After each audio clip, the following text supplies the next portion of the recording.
Let's bring in our chief political correspondent, Vassy Kapelos.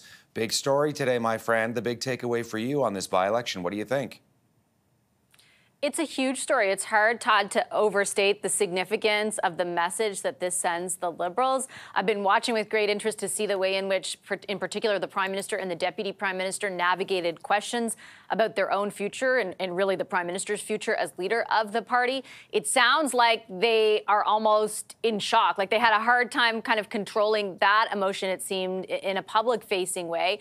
But their message seemed to be more of the same is coming. They did not seem like there was a resignation call coming anytime soon, which kind of sets the stage for a very interesting number of weeks and months if the judge of that is how many caucus members of the Liberals in Ontario are sending messages today to reporters like me about their sentiments on this by-election and what it means for the party. They are shocked, they are disappointed, and they are worried if the Prime Minister stays on as leader, there's a lot more of the same to come. Hey, so what went wrong for the Liberals in this by-election? As we said, it was a Liberal stronghold for, 31 years, Vassy.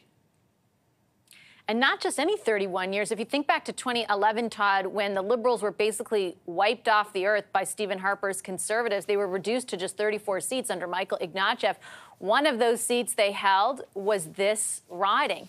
This is downtown Toronto, one of the most safe areas for the Liberals in any election, no matter what their position, in the grander political scheme is. The fact that this went blue, I think, is reflective of a couple of things on the national scale, but also kind of at a more targeted level in the riding. I'll start with the latter. I would say the Jewish population, which canvassers told me over the weekend was probably greater than the 12 to 15% we had heard about demographically, closer to 20%. They are not happy with the way the federal government, and in particular the Prime Minister, has responded to issues around anti-Semitism since October the 7th. There's also a classic sort of wealthy population in this area. We're talking about a riding that includes, for example, the wealthy neighborhood of Forest Hill. They normally go Liberal, but there is a lot of backlash, according to reporters that we had in the riding over the weekend, to the capital gains changes that you were just talking about that come into effect today and their impact on that population and also their kids, for example.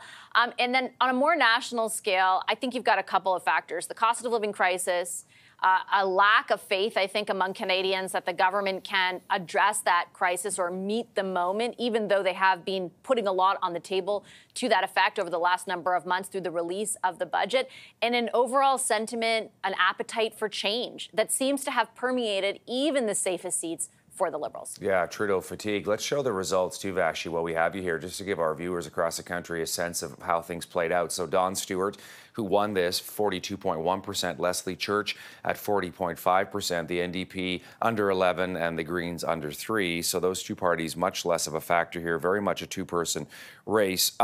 What does this mean, do you think, for Pierre Poilievre?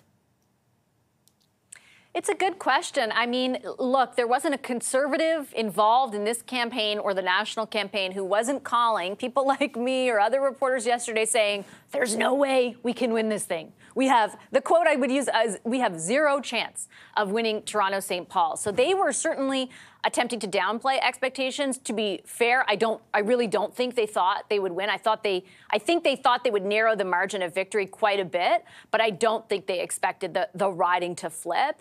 I think it may mean a whole lot more scrutiny on Pierre Poilievre going forward. There's already a bunch because they've been in that sort of top position in public opinion polling now for a sustained period of time. But I anticipate there will be kind of more scrutiny on him going forward because, like I started off by saying, like, there's no way to overstate how big a deal it is. Pierre Poilievre, the Conservatives, just won in downtown Toronto in a by-election in the safest seat, that one of the three safest seats that they could have had in a federal election. So I think probably a lot more questions for what he's going to do now and a lot more scrutiny if, in fact, the election ends up being a whole 16 months away. Hey, one last question. We know that a lot of the backroom conversations within the Liberal Party thus far have been just that, backroom about Trudeau and his future. Do you think things are going to start to spill out now into the open?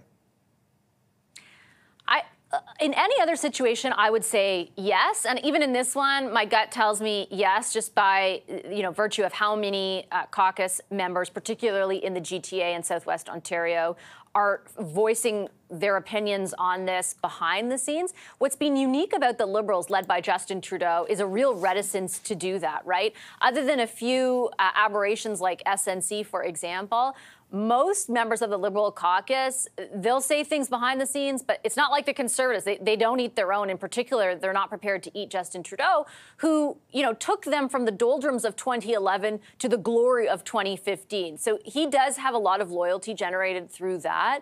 But there's no question. I can't find a single backbencher who says he should stay on. Many of them today are saying he needs to go this week. So if they're prepared to say that behind the scenes, you've got to think if things continue at this rate throughout the summer, they're going to start saying things more publicly. There will be more people who eventually speak out. I don't think it'll be a groundswell, though. I'm not sure this turns into a mutiny. I think the most likely scenario is the Prime Minister, once and for all sees the writing on the wall and makes the call himself. Vassy Kapelos, our chief political correspondent, host of Power Play. Good to see you. Thank you. Great to see you, Todd.